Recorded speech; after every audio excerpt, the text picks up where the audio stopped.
안녕하세요. 축구 전문 기자 한준입니다. 2023 카타르 아시안컵을 마친 아시아 축구 대표팀 경기 일정은 이제 2026 북중미 월드컵 예선전으로 집중됩니다. 주장 손흥민 선수를 중심으로 역대급 유럽파 선수들이 포진해 있음에도 불구하고 이 아시안컵에서의 실패로 인해 대한민국 축구 국가대표팀이 종이 호랑이로 여겨지고 있는 정말 실망스러운 안타까운 분위기인데요. 태국 대표팀을 이끄는 일본인 감독 이시이 마사타다 감독이 한국과의 원정 경기에서도 승점을 얻을 수 있다는 강한 자신감을 내비쳤고, 외신 역시 한국이 홈 경기임에도 태국을 상대로 고전할 수 있다라고까지 관측하고 있습니다.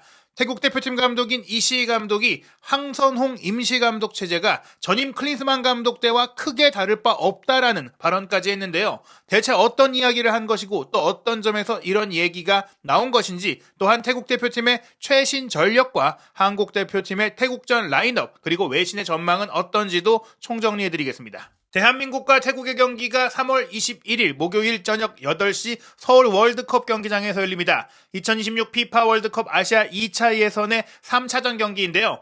이미 한국은 지난해 11월에 치렀던 싱가포르전 그리고 중국전까지 내리 승리하면서 2전 전승 승점 6점으로 C조의 선두를 달리고 있습니다. 조 2위까지 3차 예선에 진출할 수 있는 가운데 태국은 중국과의 경기에 패배하긴 했지만 싱가포르를 이겼고, 또 골득실차에서 중국이 한국을 상대로 3대0의 완패를 당하다 보니까 2위에 올라 있거든요. 태국이 또 한 번의 중국전을 남겨두고 있고 또 싱가포르전을 승리할 수 있다라고 가정했을 때 한국과의 경기에서 승점을 얻는다면 전반기 중국전 패배를 뒤집고 또 2위까지 올라갈 수 있는 가능성을 살릴 수 있기 때문에 이번 경기는 태국이 그 어느 때보다도 결과 중심적인 축구를 구사할 것이다라고 얘기가 나오고 있습니다. 한편 오늘 열리는 아시아 2차 예선 3차전은 한국과 태국의 경기 외에도 주목할 경기들이 있는데요. 카타르 아시안컵 우승을 통해서 아시안컵 2회 연속 우승을 차지한 카타르는 쿠웨이트와 경기를 치르게 되고요. 일본이 북한과 홈경기 치릅니다. 신기하게도 오늘 7시 23분에 킥오프하는 경기인데요. 이 경기에서도 주목할 만한 이슈가 나온다면 저희가 소개드리도록 하겠습니다. 일본 같은 경우도 북한과의 홈경기에 이어서 곧바로 북한과 원정 경기 치르게 되고요. 이번 아시아 예선전 3, 4차전은 모두 리턴 매치 형태로 열려요. 우리 역시 오늘 태국과 경기를 하고 나서 3월 26일 화요일에 태국 원정을 가게 됩니다. 우리와 한 조에 속한 싱가포르와 중국도 오늘 경기를 펼치게 되고요. 벤투 감독이 이끌고 있는 아랍에미리트는 예멘과 경기하고, 호주 같은 경우 레바논과 경기를 하게 되는데, 이 경기가 중요한 이유는 만약 우리가 태국을 이기지 못할 경우에는 호주가 레바논과 이번 2연전을 모두 이길 경우 아시아의 피파 랭킹 3위 자리를 호주가 차지하게 되면서 우리가 3차 예선의 톱시드를 받지 못할 가능성이 생기기 때문에 호주와 레바논의 경기 결과도 주목해봐야 할 것 같습니다. 그리고 신태용 감독이 이끄는 인도네시아가 베트남과 경기를 펼치게 되고요. 이란은 투르크메니스탄과 경기하고, 김판공 감독의 말레이시아는 오만과 원정 경기를 치르게 됩니다. 우선 황선홍 감독이 올림픽 대표팀 감독이 본업이잖아요. 올림픽 대표팀이 현재 사우디아라비아에서 열리고 있는 WAFF 서아시아 축구연맹 23세 이하 챔피언십에 초청팀으로 참가하고 있거든요. 공교롭게도 이 한국 대표팀의 첫 번째 경기 상대가 이번 월드컵 예선전 상대인 태국인데요. 황선홍 감독이 대표팀에 와 있는 가운데 나머지 스태프들은 올림픽 대표팀을 이끌었고, 명재영 수석 코치가 임시 감독을 맡아서 태국전을 치렀는데 1대0으로 이기긴 했지만 굉장히 어려운 경기를 펼쳤습니다. 성인 대표팀 같은 경우에는 황선홍 감독과 더불어서 올림픽 대표팀의 골키퍼 코치인 김일진 코치가 성인 대표팀을 이끌면서 나머지 코칭 스태프는 새롭게 구성이 됐는데요. 파울루 벤투 감독 시절에도 함께했고, 클린스만 감독 부임 초기에 함께했던 마이클 킴 코치, 김영민 코치가 수석 코치로 이제 선임이 됐고요. 그 외에 대표 선수 경력을 풍부하게 갖추고 있고 또 해외 경험이 있는 수비수 출신 조용현 코치, 공격수 출신 정조욱 코치가 공격과 수비를 맡아서 지도할 예정이고, 피지컬 코치로는 오랫동안 대한축구협회의 전임 피지컬 코치로도 활동을 해왔고, 또 해외 경험도 있고 K리그 경험도 풍부한 이재용 피지컬 코치가 클린스만 체제에 이어서 연달아 대표팀의 체력을 관리하게 됩니다. 사실 조용현 코치도 굉장히 열심히 공부하는 코치로 잘 알려져 있고, 현역 시절에도 제2의 홍명보라는 얘기를 들을 정도로 지능적인 수비수, 스위퍼로 활약을 했던 선수 출신이기 때문에 대한축구협회 전임 지도자로서 앞으로 굉장히 촉망받는 지도자로 꼽히고 있어서 기대가 되는 인물이죠. 바이에른 뮌헨 연수까지 미국까지 다녀왔던 최근의 경험이 있고요. 또 정조국 코치 역시 뭐 프랑스 리그도 경험했고 또 최근에 제주 유나이티드에서도 뭐 임시 감독직이라든지 뭐 코치직을 굉장히 잘 수행해 왔기 때문에 기대가 되는 인선이다라고 볼 수 있겠습니다. 원래 계약 관계가 없는 코치들 중에서는 가장 이상적인 구성이 됐다는 얘기들이 있고요. 이와 더불어서 이제 대한축구협회 전력강화위원 중에 한 명인 이영진 위원이 전 베트남 대표팀의 수석 코치 출신이자 K리그에서도 감독으로도 많은 경험을 해왔기 때문에 이번 태국과의 2연전에 기술 자문 역할을 맡기로 했습니다. 박항서 감독과 함께 베트남 대표팀을 잘 이끌었던 바가 있는데요. 박항서 임시 감독이 선임되지는 못했지만 이영진 기술 자문을 통해서 동남아시아 팀에 대한 대비를 하기로 했다는 것이죠. 한편 황선홍 감독 체제의 전술은 아시안게임과 또 이번 파리올림픽 예선전을 치르는 과정 속에 중용했던 4-2-3-1 포메이션이 될 것이다라는 얘기들이 나오고 있고 실제로 훈련 이후에도 그런 전망들이 충분히 믿을 만한 설득력을 가지고 있습니다. 아시안컵에 참가하지 않았던 선수들 중에서 공격수 주민규, 윙포워드 송민규, 중앙 미드필더 정호연과 백승호, 좌우 풀백 이명재, 김문환, 센터백 권경원, 조유민, 골키퍼 이창근까지 전 포지션에 걸쳐서 새로 발탁된 선수들이 있었고 쇄신이 이루어졌는데요. 하지만 대체로는 아시안컵에 중용됐던 선수들이 이번 경기 그대로 주전 기회를 얻을 것으로 전망이 되고 있습니다. 최전방에 조규성, 2선 공격수 손흥민, 이재성, 이강인, 중앙 미드필더는 황인범, 또 포백 라인에 김진수, 김영권, 김민재, 서령우, 골키퍼 조현우 등이 그대로 이제 선발이 됐거든요. 다만 이제 황선홍 감독이 지금까지 4-2-3-1을 쓸 때 4-1-4-1에 가깝게 운영을 해왔습니다. 3명의 미드필더 중에 1명을 공격수 위치까지 끌어올리고 1명이 8번 미드필더로서 위아래로 오가면서 공격 때는 공격에, 수비 때는 커버에 들어오는 역할을 했고 6번 미드필더, 포백 앞에 미드필더는 수비 담당이 아니라 빌드업의 기점 역할, 후방의 플레이메이커 역할을 맞게 부여해 왔기 때문에 백승호 선수의 발탁이라든지 정호연 선수의 발탁은 그런 면에 있어서 굉장히 공격적인 경기 구성을 예고하고 있다고 보시면 될 것 같습니다. 또한 황선홍 감독이 현역 시절에 대한민국 최고의 스트라이커, 아시아 최고의 스트라이커로도 불렸던 인물이기 때문에 공격수들을 또 잘 활용할 수 있는 감독, 진짜 9번 선수를 잘 활용하는 감독으로 유명하거든요. 그렇기 때문에 이번에 조규성 선수의 포텐을 좀 더 끌어올려주거나 K리그에서 꾸준히 자신의 실력을 검증했지만 대표팀의 기회가 없었던 주민기 선수를 또 잘 활용하지 않을까 이런 기대감들이 있는데요. 이러한 황선홍 체제의 변화가 분명히 상대팀 입장에서는 예측하고 분석하기가 어려울 것으로 보이는데 정작 이시 마사타다 태국 대표팀 감독, 일본 출신 감독은 큰 변화가 없을 것이다, 큰 영향이 없을 것이다 라고 전망을 했습니다. 한국이 강팀이긴 하지만 우리도 준비를 잘 했다고 했는데요. 태국에 부임한 이후 여러 도전이 있었지만 나는 잘 이겨냈다, 한국과의 경기도 새로운 도전이 될 것 같다라고 하면서 우리 같은 경우 아시안컵에서 중요한 선수들을 데려왔고 지금도 나는 선수들에게 시스템을 가르치고 또 적응시키는 단계에 있다, 우리도 원팀으로 만들어가는 단계에 있는데 그 사이에 감독이 바뀌고 여러 가지 잡음들이 있었던 한국에 비해서 안정적으로 팀이 구축되어 가고 있다라는 자신감을 이야기했고요. 또 하나 한국과의 원정 경기에 우려되는 점은 추운 날씨에 적응하는 환경적 요인뿐이지 경기력적으로는 크게 걱정하지 않고 크게 긴장하지 않는 모습을 보이고 있습니다. 이전의 동남아시아 팀이라든지 혹은 뭐 이런 우리보다 한 수 아래로 꼽히는 팀들의 감독들은 굉장히 조심스럽게 신중하게 한국을 이기기 어렵다, 이 경기는 결과는 신경 쓰지 않겠다라는 자세들을 보여왔는데 이번에 이시희 감독은 월드컵 3차 예선 진출에 대한 강한 의지를 보이면서 최소한 승점 1점을 가져올 수 있는 목표로 전술을 세웠다. 즉 아시안컵 때보다 훨씬 더 경기 결과 위주의 실리적인 전술을 준비했고 한국 만춤 전술을 준비했다라고 공개를 했습니다. 그러면서 우리의 전술에서 가장 중요한 건 실수를 최소화하는 것이 핵심이다라고 했는데요. 공격적이고 창의적인 축구를 할 때는 실수해도 괜찮아, 한번 과감하게 들어가봐, 이렇게 선수들에게 메시지를 하게 되는데 이 경기는 그게 아니다. 역대 태국이 가장 승점 획득 위주의 실리적인 실용적인 축구를 할 것이다라고 예고한 것입니다. 그러면서 이시희 감독이 아시안컵을 통해 한국을 분석하고 정보를 입수했다라고 했는데요. 최근 감독이 바뀌었지만 그건 크게 영향이 없을 것 같다고 했어요. 실제로 그럴 수밖에 없는 게 감독이 바뀌었고 선수 명단도 일부 바뀌었지만 이야기 드린 대로 새로 뽑힌 선수가 선발로 나오거나 많은 출전 시간을 가져가기는 어려운 데다가 소집되어서 훈련을 할 수 있는 기간 자체도 많지 않았기 때문에 결국에는 선수의 개인 역량을 중심으로 대표팀의 스쿼드와 전술이 구축될 수밖에 없거든요. 그런데 클린스만 감독 자체가 애초에 본인의 전술 성향보다는 선수의 개개인 특성을 살리는 축구를 해왔기 때문에 황선홍 감독도 이번에 그렇게 구성할 수밖에 없고, 물론 뭐 세부 전술 패턴 플레이를 조금 준비할 수 있겠지만 황선홍 감독조차도 공격 지역에서의 세부 패턴에 있어서는 여태까지 대표팀을 이끌어오면서 선수의 개인적인 부분에 조금 더 개인적인 장점을 살리는 데 초점을 줬지 이런 디테일한 움직임 하나하나를 다 설정하고 지시하는 감독의 형태는 아니었고, 또한 대표팀에서는 그렇게 팀을 운영하는 것 자체가 쉽지는 않아요.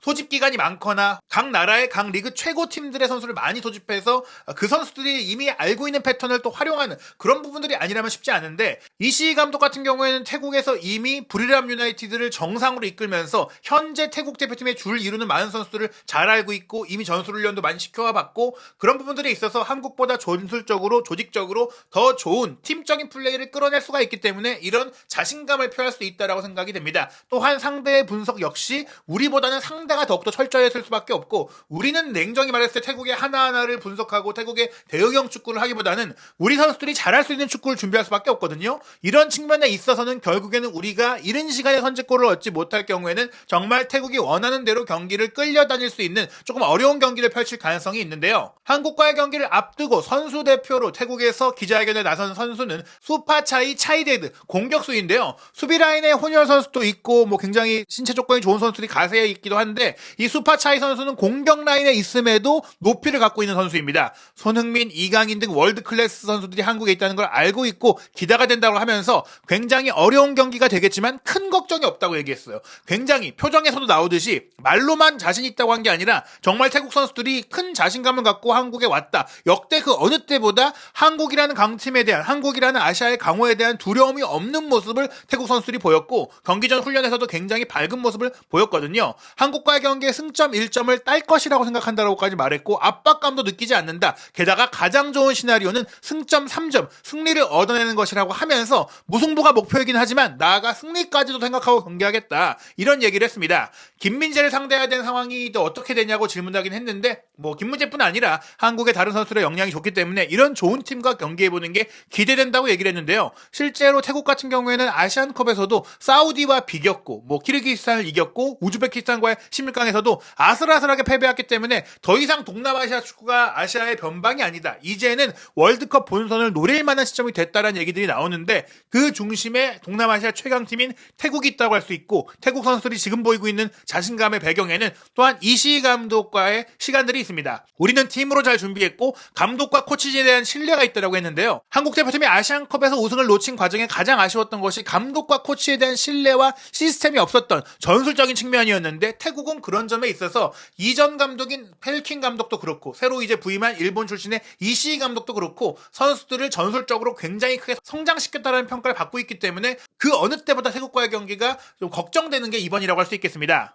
이시희 감독이 말한 것처럼 태국 대표팀은 한국 대표팀과 비교했을 때 아시안컵 참가 멤버의 비중이 굉장히 높습니다. 한국전에 소집된 23명의 태국 대표팀 선수들 중에서 무려 19명이 아시안컵에 참가한 멤버인데요. 즉 거의 대부분이 그대로 선발이 됐다. 그리고 이제 아시안컵에서 중용되지 못했던 베테랑 선수들 같은 경우에는 당시 부상으로 이탈했던 경우거든요. 바로 송크라신 선수인데, 이 선수가 몸 상태를 잘 회복하면서 한국과의 경기에 가세하게 됐으니 어떻게 보면 아시안컵 당시보다 더욱더 강력해진 태국이라고 볼 수 있겠습니다. 선수 대표로 기자회견에 나선 수파차이 차이데드 같은 경우에는 지난 시즌 태국 리그 득점왕이자 MVP를 차지한 선수고요. 185cm의 장신 선수로서 부리람 유나이티드의 핵심 선수로 태국 리그, 태국 무대의 모든 우승컵을 섭렵했고, 태국의 연령별 대표팀을 거쳐서 2018년부터 20살의 나이부터 태국 대표팀의 공격수로 활동을 해오며 현재까지 7골 A매치 득점을 기록하고 있는데요. 이 선수가 최전방 공격수뿐 아니라 처진 공격수, 공격 미드필더, 수비형 미드필더까지 가능할 정도로 전술 이해력이 뛰어나고 연계 능력까지 갖추고 있고 좌우 측면까지 커버할 수 있을 정도로 큰 키에 비해 속도감까지 갖고 있기 때문에 우리가 굉장히 경계해야 할 선수라고 볼 수 있겠습니다. 실제로 이제 수파차이 같은 경우에는 2019 아시안컵 당시에도 중국을 상대로 골을 넣었던 바가 있고, 이번 아시안컵에서도 키르기스스탄전 2대0 승리 과정에 멀티골을 기록하면서 아주 중요한 무대에서 득점의 골맛을 받고 16강 진출을 또 이끌었던 주역이거든요. 그리고 이와 더불어서 엘리아스 돌라 선수가 후방의 축으로 꼽히고 있는데, 이 선수는 센터백인데 스웨덴 태생으로 스웨덴 혼혈이거든요. 196cm의 큰 키로 어떻게 보면 한국과 태국 양국의 필드 플레이어 중에 가장 키가 큰 선수입니다. 결국에 우리가 고공공격으로 태국을 압도하기 어렵고 오히려 세트피스 상황에서 우리가 돌라 선수의 헤더에 실점을 할 수도 있다. 돌라 선수가 2019년에 태국 대표팀을 선택을 했고 그러면서 16경기를 뛰고 있는데 대표팀에서는 한 골밖에 넣지 못했지만 프로 경력을 돌아보면 무려 15골을 기록을 했거든요. 물론 스웨덴에서는 최상급은 아니고 3부 리그에서 프로 경력을 시작한 이후에 태국 무대로 넘어온 케이스이긴 하지만 이 선수가 분명히 아시아권에서는 경계 대상이고 무엇보다 이렇게 키가 큰 선수를 막는 것, 우리가 세트피스를 준비하는 데 있어서 굉장히 또 어려움을 겪어왔던 이전 경기들을 생각한다면 경계 대상이 될 수밖에 없습니다. 태국의 좀 주목할 공격 패턴을 보면은 수비라인 뒷공간을 파고드는 티키타카 플레이와 빠른 배후 침투 그리고 선수들의 개인 결정력을 볼 수가 있는데요. 키르기스탄과의 경기에 태국이 2대0으로 이길 때의 득점 패턴과 공격 패턴이 굉장히 인상적입니다. 전반 22분 같은 경우에는 골이 되지는 않았지만 폼판이 후방 지역에서 전방으로 기점 패스를 줬을 때 팔라 선수가 논스톱으로 돌려놨고 그 다음에 수파촉 선수가 본인이 공을 잡는 척하면서 그대로 뛰어 올려서 수비 뒷공간으로 로빙 스루 패스를 보냈어요. 이 패스를 수파낫이 빠져들면서 골문 우측까지 달려들어갔고 각이 없음에도 불구하고 때린 슈팅이 아슬아슬하게 크로스바를 때리고 나왔기 때문에 골이 되지 않았거든요. 이 연계 과정은 정말 화끈하고 아름다운 과정이었습니다. 이어서 26분에는 팔라 선수가 왼쪽에서 가운데로 접고 들어오면서 시도한 강력한 중거리 슈팅을 골키퍼가 막아냈지만 흘러나온 공을 수파 차이가 밀어넣으며 선제골이 됐거든요. 앞선 장면이 골대를 때린 이후 계속된 파상 공세에 결실을 맺은 것인데요. 후반전 시작 3분 만인 48분에는 왼쪽 풀백으로 뛴 티라톤 분마탄이 왼쪽에서 전진에 들어와서 올린 크로스 패스가 우측 풀백인 미켈 손에게 연결됐고 미켈 손의 크로스 패스를 상대 수비수가 잘라냈지만 흘러나온 공을 또 한 번 빠르게 반응한 수파 차이가 밀어넣으면서 2대0이 됐습니다. 크로스 패스라든지 배후 공간 패스라든지 여기에 따른 이제 세컨드 볼에 대한 압박 움직임까지도 태국 선수들이 굉장히 일사불란했었거든요. 키르기스탄과의 경기 66분 같은 경우에는 이 수파 차이 선수가 전방에서 포스트 플레이를 해주면서 수비를 다 자신에게 몰아놓고 뒤로 공을 빼준 이후 미드필더의 위라테 폼판이 왼발 중거리 슈팅을 가져간 게 골대 앞으로 아슬아슬하게 빗나갔던 장면도 있었습니다. 또 16강 우즈베키스탄과의 경기에는 58분에 수파촉 사라차 선수가 공을 끌고 올라오다가 수파 차이와 2대1 패스 주고받고 그대로 시도한 오른발 중거리 슈팅이 골문 구석으로 꽂히면서 1대1 동점골까지 나왔었거든요. 결국에는 우즈베키스탄이 2대1로 승리하며 8강에 올랐지만 접전이었고 중거리 슈팅이라든지 연계 플레이라든지 특히 수파 차이를 통한 전방에서의 타워 역할, 포스트 플레이 이런 부분들은 분명히 우리도 경계해야 될 부분이라고 할 수 있겠습니다. 그리고 이 우즈베키스탄과의 경기에 멋진 중거리 슈팅을 성공시켰던 수파 쪽 사라착 같은 경우에는 태국의 명문팀인 브리람에서 수파 차이와 함께 뛰다가 지난해 여름에 J리그 콘사돌레 사포로로 이적을 했고 J리그에서도 7골을 기록하면서 굉장히 뛰어난 활약을 펼쳤거든요. 태국의 연령별 대표팀을 모두 거쳐왔고 169cm의 작은 키이지만 분명한 창의성과 기술과 속도까지 갖추고 있는 선수인데요. 지난 시즌 24경기에 뛸 정도로 이제 콘사돌레 사포로에서 주전으로 활약했던 선수라는 점은 굉장히 주목해야 되고 경계해야 될 부분이라고 할 수 있습니다. 그리고 태국 대표팀의 주장인 티라톤 분마탄 같은 경우에는 1990년생 올해 34세로 나이가 꽤 있긴 하지만 여전히 체력적으로 문제가 없는 상태이고 이 선수가 이제 왼쪽 풀백과 중앙 미드필더를 볼 수 있는데 날카로운 왼발 킥을 통해서 크로스 패스, 프리킥, 코너킥 이런 상태에서 또 강점을 발휘할 수 있는데 말씀드린 대로 태국에 큰 키를 가진 선수가 많기 때문에 이 티라톤의 왼발을 통한 이 한 번의 날카로운 선굴군 공격도 우리가 주의해야 되고요. 이 선수가 태국 선수로는 처음으로 J리그 우승을 또 경험한 선수거든요. 요코하마 F 마리노스에서 생활을 했었고 그 뒤 이제 황혼기를 맞아서 부리람에 왔는데 지금 태국 대표팀에는 이시희 감독과 함께 부리람의 최전성기, 부리람의 우승을 경험한 선수가 굉장히 많다. 그리고 이 선수가 센츄리 클럽에 가입해 있는 선수일 정도로 대표팀의 경험이 많다라고 보시면 될 것 같고요. 아시안컵에서는 부상으로 활약하지 못했던 태국의 메시, 태국의 간판 스타 차나팁 송크라신도 부상에서 회복해서 한국과의 경기에 소집이 됐고 선발을까지는 어렵다고 하더라도 후반전 조커로 들어와서 해결사 역할을 할 수 있다는 전망이 나오고 있습니다. 이 선수 역시 J리그 홋카이도의 콘사도레 사포로에 활약한 바가 있고 콘사도레 사포로의 MVP를 차지했었을 정도로 J리그에서도 이미 기량을 인정받은 선수거든요. 가와사키 프론탈레를 거쳐서 지난해에 이제 황웅기를 맞아서 태국의 빠툼 유나이티드로 이제 돌아오게 됐는데요. 이 선수의 후반 조커 역할도 우리가 주의해야 될 것 같습니다. 양팀의 예상 선발 명단을 살펴보면 주민규 선수의 선발 출전 가능성도 있겠지만 기존의 이제 안정적인 전술적인 부분들 또 주민규 선수가 또 부담스러울 수 있는 부분들까지 있기 때문에 몸 상태를 고려하겠지만 조규성 선수가 먼저 뛰고 상대의 힘을 빠지게 한 이후에 주민규 선수가 후반전에 들어올 가능성도 있을 것 같고요. 이선 지역은 손흥민, 이재성, 이강인 선수가 경기력적으로나 지금까지의 호흡 면에서나 선발 출전할 것으로 예상이 됩니다. 경기 전 훈련에서 황인범 선수의 경미한 부상이 있었는데 큰 문제가 아니라면 황인범, 백승호로 미드필드가 구성 예상되고 만약 몸 상태가 정말 안 좋다면 황인범 선수의 자리에는 홍현석 선수가 뛸 수 있을 것 같고요. 포백은 김진수, 김영권, 김민재, 서령우 등 이미 대표팀이 익숙한 선수들로 구성이 되고 조현우 선수가 골문을 지킬 것 같습니다. 태국 같은 경우도 4-2-3-1 포메이션을 쓸 것 같은데요. 차이데드가 최전방에 뛰고 사라찻이 2선에 뛰게 되는데 수비 시에는 4-4-2로 이제 블록을 만들고 혹은 또 5백을 쓸 가능성도 아예 없다고 볼 수는 없습니다. 팔라와 무에한타가 좌우 측면인데 이 선수들도 그냥 공격력이 좋지만 팔라 같은 경우에 안쪽으로 들어와서 수비 커버 잘해줄 수 있는 선수고요. 퐁팡과 유엔 같은 경우도 중거리 슈팅 능력이 있는 선수입니다. 무엇보다 미켈손, 노르웨이 혼혈, 돌라, 스웨덴 혼혈이고 햄비분 같은 경우도 190이 넘는 장신 수비수다. 분마탄이 좀 올라가서 공격에 가담하니까 미켈손, 햄비분, 돌라가 3백을 형성하는 형태로도 경기를 운영할 수 있다라고 보시면 될 것 같은데요. 외신 중에 스포츠키다가 이제 인도 계열의 이제 외신이거든요. 한국이 태국에 2대1로 이길 거라고 전망을 하면서 태국이 최근 한국과의 11번 맞대결에서 한 번밖에 이기지 못했지만 송크라신이 복귀하기도 했고 그의 합류가 이시 마사타다 감독에게 큰 도움이 될 수 있고 다만 한국이 최근 14경기에서 한 번밖에 지지 않긴 했으나 최근 2번의 승리는 승부차기 승리였고 또 요르단과의 경기 패배를 비롯해 아시안컵에서 정규 시간 승리가 한 번밖에 없다는 점들을 들어서 최근에 그렇게 확실한 승리를 거두지 못했다는 점을